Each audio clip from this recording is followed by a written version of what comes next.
ఇప్పటివరకి మనం క్యాన్సర్ వస్తే ఎట్లా, ప్రాస్టేట్ క్యాన్సర్ వస్తే ఎట్లా, ట్రీట్మెంట్ ఎట్లా, డయాగ్నోసిస్ అసలు రాకుండా ఏం చేయాలి? There are two kinds of risk factors for any kind of malignancy. Flavour అంటే కలర్ యాక్చువల్లీ మనం స్మెల్ టేస్ట్ స్మెల్ అని చెప్పి అనుకుంటాం కానీ flavour is a colour. Okay. Flavonoids అంటారు. ఆ ఫ్లేవనాయిడ్స్ అనేవి అవి ఫర్టైల్ ఏరియా ఎక్కడైనా దొరికింది అనుకోండి, ఫర్ ఎగ్జాంపుల్ లంగ్ కానీ లివర్ కానీ బోన్ కానీ అక్కడికి వెళ్ళి ఇంప్లాంట్ అయిపోతుంది. అక్కడి నుంచి మొలకెత్తడం మొదలవుతుంది.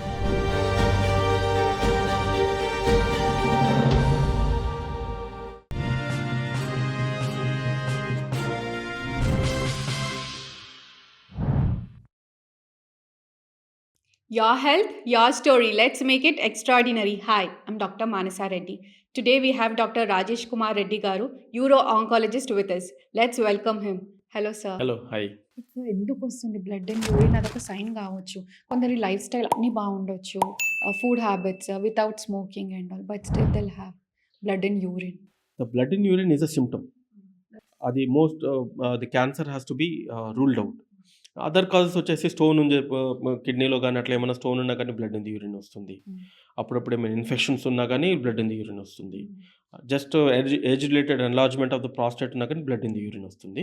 కాకపోతే most important thing which we should not miss is the cancer. కొందరికి ఏమవుతుందంటే సార్, ఇప్పుడు ఒకటేసారి కదా, ఇప్పుడు బ్లడ్ ఇన్ యూరిన్ మళ్ళీ వస్తే చూసుకుందాము లేదు, అని ఇగ్నోర్ చేస్తూ ఉంటారు కదా. వేడి చేసిందో మీరు అన్నట్టు దాన్ని ఇగ్నోర్ కూడా చేస్తారు. ఒకటేసారి కదా, మళ్ళీ వచ్చే వరకు చూద్దామని వెయిట్ చేస్తూ ఉంటారు. బ్లడ్ ఇన్ యూరిన్ వచ్చిందంటేనే కొంచెం అడ్వాన్స్ స్టేజ్ ఆఫ్ క్యాన్సర్ ఉన్నట్లే. మళ్ళీ సెకండ్ ఎపిసోడ్ కోసం వెయిట్ చేయకండి. Just consult your urologist and follow the suggestions. దీనికి ట్రీట్మెంట్ ఎట్లా ఉంటుంది సార్ బ్లాడర్ క్యాన్సర్కి? బ్లాడర్ క్యాన్సర్ ట్రీట్మెంట్ వచ్చేసి బ్లాడర్ క్యాన్సర్లో బై అండ్ లార్జ్ 2 రకాలుగా డివైడ్ చేయొచ్చు. ఒకటి వచ్చేసి non muscle invasive bladder cancer అని, ఇంకొకటి మజిల్ ఇన్వేజివ్ బ్లాడర్ క్యాన్సర్ అని డివైడ్ చేయొచ్చు. ఫర్ ఎగ్జాంపుల్, ఒక గోడలో మల్టిపుల్ లేయర్స్ ఉంటాయి కదా. బయట ఏముంటుంది, పెయింట్ ఉంటుంది, దాని తర్వాత సిమెంట్ ఉంటుంది, దాని తర్వాత బ్రిక్స్ ఉంటాయి. ఒకవేళ కానీ బ్లాడర్ క్యాన్సర్ అని పెయింట్ నుంచి స్టార్ట్ అవుతుంది. పెయింట్ ఈజ్ యూరోథెలియం, దాని నుంచి స్టార్ట్ అవుతుంది. ఆ పెయింట్లో ఉన్నట్లయితే, పెయింట్ లేదు అంటే మ్యాక్సిమం సిమెంట్ వరకు వెళ్ళినట్లయితే దాన్ని non muscle invasive bladder cancer అంటారు. ఒకవేళ అది బ్రిక్స్ వరకు వెళ్ళిపోయింది అనుకోండి, బ్రిక్స్ అంటే మజిల్ ఇన్ ద బ్లాడర్, ఆ మజిల్ వరకు వెళ్ళిపోయింది అనుకోండి, that is a muscle invasive bladder cancer అంటారు. నాన్ మజిల్ ఇన్వేజివ్ బ్లాడర్ క్యాన్సర్కి ఎండోస్కోపిక్ ట్రీట్మెంట్ సరిపోతుంది. ఎండోస్కోప్ ద్వారా బ్లాడర్ ట్యూమర్ని రిసెక్ట్ చేసేసి చిన్న చిన్న పీసెస్ చేసేసి రిసెక్షన్ చేసేసి పంపించేస్తాం, టెస్ట్కి పంపిస్తాము. ఆ తర్వాత కొంచెం డీపర్గా వెళ్ళి మజిల్లో ఉందా లేదని కూడా చూస్తాం అదే టైంలో. తర్వాత లో గ్రేడ్ ట్యూమర్స్కి అయితే ఏమో అవసరం లేదు ట్రీట్మెంట్, ఫర్దర్ ట్రీట్మెంట్. కానీ అదే లో గ్రేడ్ ట్యూమర్స్ మల్టిపుల్గా రావడం కానీ, లేకపోతే హై గ్రేడ్ ట్యూమర్స్ కానీ, even though non muscle invasive, we need to give some sort of treatment inside the bladder. That is called intravesical therapy. Urine pass చేస్తారు, అక్కడి నుంచి ఒక చిన్న ట్యూబ్ పెట్టేసి, యూరిన్ ట్యూబ్ పెట్టేసి దాంట్లో నుంచి కొన్ని మందులు పంపిస్తాం అన్నమాట. బ్లాడర్ లోపలికి మందులు పంపిస్తాం, బీసీజీ అంటారు, లేకపోతే కీమోథెరపీ మందులు కానీ ఇట్లాంటివన్నీ పంపించి మళ్ళీ తిరగబెట్టకుండా చూస్తాము. That is non muscle invasive bladder cancer treatment. Muscle invasive bladder cancer treatment is a different treatment all together. Muscle invasive bladder క్యాన్సర్కి ఫస్ట్ థింగ్ వచ్చేసి మేము కీమోథెరపీ ఇన్ ద బ్లడ్. ఎందుకంటే మనం చూసేది మజిల్ ఇన్వేజివ్ బ్లాడర్ క్యాన్సర్లో మనం చూసేది బ్లాడర్లో ఉండే growth మాత్రమే. మనకి కనపడకుండా మైక్రోమెటాస్టాసిస్ అంటారు, ఈవెన్ పెట్ స్కాన్స్లో కనపడవు. ఆ ఫ్లోటింగ్ సెల్స్ అనేవి తిరుగుతూ ఉంటాయి. ఒకసారి బ్రిక్స్ వరకు, మజిల్ వరకు వెళ్ళింది అంటే బ్లడ్స్లో కూడా సర్క్యులేటింగ్ ట్యూమర్ సెల్స్ అనేవి ఉంటాయి, ఫ్లోటింగ్ క్యాన్సర్ సెల్స్. అవి ఫర్టైల్ ఏరియా ఎక్కడైనా దొరికింది అనుకోండి, ఫర్ ఎగ్జాంపుల్ లంగ్ కానీ లివర్ కానీ బోన్ కానీ అక్కడికి వెళ్ళి ఇంప్లాంట్ అయిపోతాయి. అక్కడి నుంచి మొలకెత్తడం మొదలవుతాయి. అది చిన్న ట్యూమర్స్ ఉన్నప్పుడు అసలు పెట్ స్కాన్స్లో కూడా కనపడవు. సో ఒకవేళ కనపడకపోయినా కానీ will give chemotherapy inside the blood. Chemotherapy it's nowadays it is a chemo immunotherapy, combination of chemotherapy and immunotherapy అనేది ఇస్తాము. So to kill the micrometastasis. And బ్లాడర్లో క్యాన్సర్లో ఉండేది కూడా డౌన్ స్టేజ్ అవుతుంది. ఒకసారి కీమోథెరపీ కానీ ఇచ్చిన తర్వాత దాన్ని కొంచెం బ్లాడర్ క్యాన్సర్లో కొంచెం ష్రింక్ చేస్తాము. తర్వాత మైక్రోమెట్స్ అనేది ట్యాకిల్ చేస్తాము. ఆ తర్వాత బ్లాడర్ని మొత్తం తీసేయాల్సి వస్తుంది. That is also robotic surgery కానీ ఓపెన్ సర్జరీ కానీ ఎనీథింగ్, బ్లాడర్ని మొత్తం తీసేయాల్సి వస్తుంది. ఆ తర్వాత యూరినరీ డైవర్షన్, ఒక ఇంటెస్టైన్లో నుంచి ఒక 15 centimetres of the small intestine segment లోపలికి ఈ యూరినరీ ట్యూబ్స్ని అనాస్టమోస్ చేసేసి ఒక ఎండ్ని క్లోజ్ చేసి అనదర్ ఎండ్ని బయట ఒక చిన్న బటన్ లాగా తీసుకొస్తాము. దానికి ఒక బ్యాగ్ అరేంజ్ చేసేస్తాం. Because it's advance, that's a permanent thing. దానికి కూడా అంత భయపడాల్సిన అవసరం లేదు. ఇట్స్ యూనో ఆహ్, మనకు అది life style different life style ఉంటుంది. కాకపోతే మనం భయపడినంతగా క్వాలిటీ ఆఫ్ లైఫ్ ఎఫెక్ట్ అవ్వదు. ఇంకా కొంచెం మరీ బ్లాడర్ క్యాన్సర్ మరీ పెద్దదిగా లేదు అనుకుంటే there is something called neo bladder. ఆ ఇంటెస్టైన్స్‌తోనే ఒక గ్లోబ్ లాగా క్రియేట్ చేసేసి దాని లోపలికి యూరిన్ ట్యూబ్స్‌ని అనాస్టమోస్ చేసేస్తాము. సో, ఎక్కడైతే బ్లాడర్ ఉందో అదే ప్లేస్‌లో ఇంకో కొత్త బ్లాడర్‌ని ప్రిపేర్ చేసి పెట్టేస్తామనమాట. That is called neo bladder. Okay. కాకపోతే we select the patients for neo bladder. There are certain indications. అంటే బ్లాడర్ క్యాన్సర్ అనేది మరీ ఎక్స్‌టెన్సివ్‌గా లేకపోవడం. ఆ తర్వాత ఆ యూరిన్ అవుట్‌లెట్ దగ్గరగా లేకపోవడం. బ్లాడర్ క్యాన్సర్ తీసిన తర్వాత మార్జిన్స్ అన్నీ క్లియర్ అయిపోవడం. హ్మ్.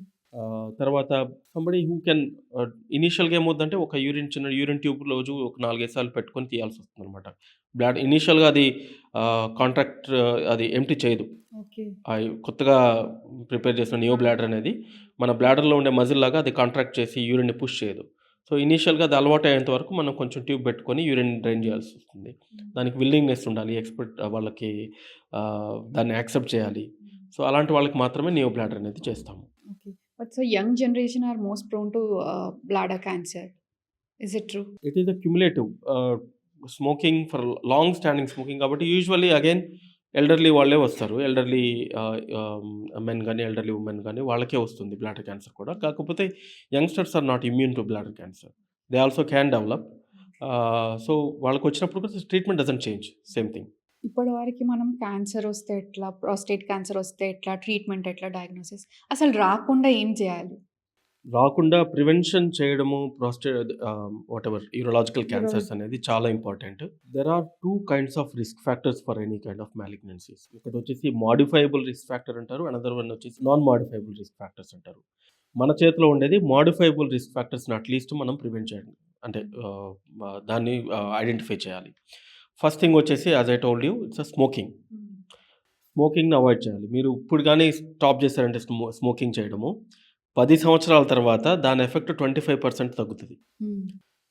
50% తగ్గాలంటే 15-20 ఇయర్స్ వెయిట్ చేయాలి. So, stop smoking right now. That is first thing. Okay. Okay. ఈరోజు ఆపేయగానే మా పేషెంట్స్ కొందరొస్తారు. కిడ్నీ క్యాన్సర్‌తో గాని, బ్లాడర్ క్యాన్సర్‌తో గాని అట్లా. సో, స్మోకింగ్ ఆపేసారంటే ఆపేసామండి అంటారు. ఎప్పుడు ఆపేసారంటే 2 రోజుల ముందండి అంటారు. సో, హాస్పిటల్‌కొచ్చే ముందు ఆపుతారు. దే సో, ఎక్స్‌పెక్ట్ అలాగా immediate results immediate also. Results. ఆపేసానండి ఇంకేం లేదండి అంటారు. దాని రిజల్ట్ రావాలంటే ఒక 10 సంవత్సరాల తర్వాత మీరు హ్యాపీగా ఉండాలి. ఒక 25% ఆఫ్ రిస్క్ రిడక్షన్ తీసుకోవాలి అంటే ఇప్పుడు you should stop smoking right now. తర్వాత ఈవెన్ స్మోకింగ్ అంటే స్మోకింగ్ అనే కాదు tobacco consumption in any form. Tobacco chewing గాని ఇదంతా. So, that's the first thing. Okay. Second thing వచ్చేసి నేను చెప్పినట్లు మెటబాలిక్ సిండ్రోమ్ అంటారు కదా! ఒబేసిటీ, ఇన్సులిన్ రెసిస్టెన్స్ ఇవన్నీ రాకుండా లైఫ్ స్టైల్ మోడిఫికేషన్స్ అనేవి చేసుకోవాలి. లైఫ్ రెగ్యులర్‌గా స్టైల్. ఎక్సర్సైజ్ చేయడం కానీ, ఓవర్ వెయిట్ కాకుండా చూసుకోవడం కానీ, లేకపోతే తినే ఫుడ్‌లో క్వాలిటీ ఉండేట్లు చూసుకోవడం కానీ, the food which is rich in antioxidants. అదే రూల్ ఆఫ్ థంబ్ చెప్పాలంటే food which is rich in colour. For example tomato contains lycopene, carrot contains carotene, betaxanthin in beetroot. Any colour, natural colour not the artificial colours మనం ఏసే colours కాదు. Natural colours ఎక్కడున్నాయో దాన్ని flavour అంటారు. Flavour అంటే colour actually. మనం స్మెల్‌లాగా taste. Taste, smell అని చెప్పి అనుకుంటాం గానీ flavour is a colour. Okay. Flavonoids అంటారు. ఆ ఫ్లేవనాయిడ్స్ అనేవి అనే వాటికి యాంటీ ఆక్సిడెంట్ ప్రాపర్టీస్ ఉంటాయి. ఆ యాంటీ ఆక్సిడెంట్ అంటే బాడీలో జరిగే ఫ్రీ రాడికల్స్ అన్నిటిని ఎలిమినేట్ చేస్తారనమాట. ఫ్రీ రాడికల్స్ అంటే ఇండైరెక్ట్‌గా కార్సినోజెన్స్ ఉంటాయి కొన్ని దాంట్లో. సో, యాంటీ క్యాన్సరస్ ప్రాపర్టీస్ ఉంటాయి. So, the naturally available food which has got colour is the rule of thumb. దాన్ని ఎక్కువ తీసుకోవాలి. తర్వాత ఒమేగా 3 ఫ్యాటీ యాసిడ్స్ అనేవి ఫిష్‌లో గానీ, ఎగ్‌లో గానీ, తర్వాత వాల్‌నట్స్ ఇట్లాంటి వాటిలో ఎక్కువుంటాయి. అవి కూడా ఎక్కువ తీసుకోవాలి. యాంటీ ఆక్సిడెంట్ ప్రాపర్టీస్ ఉంటాయి. సో, ద ఫుడ్ హ్యాబిట్స్ వచ్చేసి food which is rich in antioxidants to be taken. ఆ తర్వాత as much as possible stress free life ఉంటే మంచిది. స్ట్రెస్ ఎక్కువ ఉన్నప్పుడు ఇమ్యూనిటీ కూడా తగ్గుతుందనమాట. మన బాడీలో రెసిస్టెన్స్ పవర్ తగ్గుతుంది. రెసిస్టెన్స్ అంటే there is something called cancer resistance. Cancer immunity in our body. ఆ ఇమ్యూనిటీ క్యాన్సర్ ఇమ్యూనిటీ కూడా తగ్గుతుంది. సో, క్యాన్సర్ సెల్స్ ఎక్కువగా ప్రొలిఫరేట్ అయ్యే ఛాన్సెస్ కూడా ఉన్నాయి. సో, స్ట్రెస్ ఫ్రీ లైఫ్‌ని లీడ్ చేయడం చాలా important. And most important thing information is the wealth. Awareness is most important. Awareness ఉంటేనే కదా మీరు ఇవన్నీ చేయగలరు. So, these are all modifiable risk factors.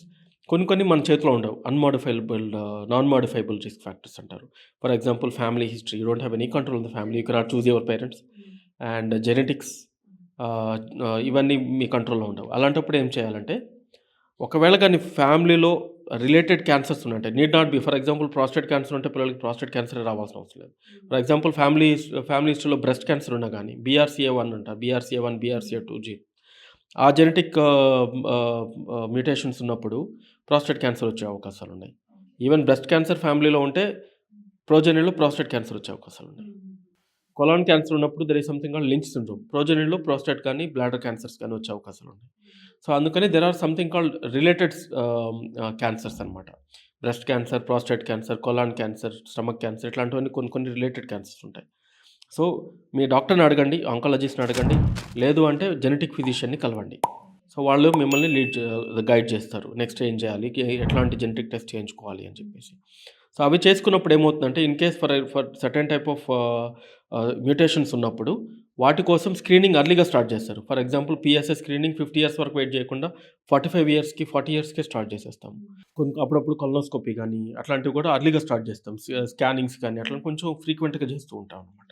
So, non modifiable risk factors ఉన్నప్పుడు early detection is the best treatment.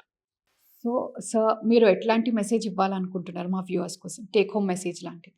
Take home message వచ్చేసి 3 things. 3 ఉన్నాయి. ఒకటొచ్చేసి get proper awareness about the cancers and especially urological cancers and take preventive measures. Lifestyle గానీ proper diet. లేకపోతే diet కానీ ఇట్లాంటివన్నీ. The second thing వచ్చేసి early detection అనేది చాలా important to get the curative treatment. Early స్టేజెస్‌లో cancers గాని తెలిసినట్లయితే మీ డాక్టర్ మీకు క్యూర్ చేయడానికి అవకాశాలు చాలా ఎక్కువుంటాయి. 2 థింగ్స్. ఒకవేళ ఆల్రెడీ లేట్ స్టేజెస్‌లో తెలిసినా గానీ కంగారు పడాల్సిన అవసరం లేదు. You can still control it with advanced treatments. భయపడకుండా మీ దగ్గరుండే డాక్టర్ మంచి యూరో ఆంకాలజిస్ట్‌ని సంప్రదించండి. వాళ్ళు చెప్పిన గైడెన్స్ అంతా ఫాలో కండి. Thank you so much, sir, for sharing your knowledge and time with us. Thank you. Thank you so much. Thanks for the opportunity.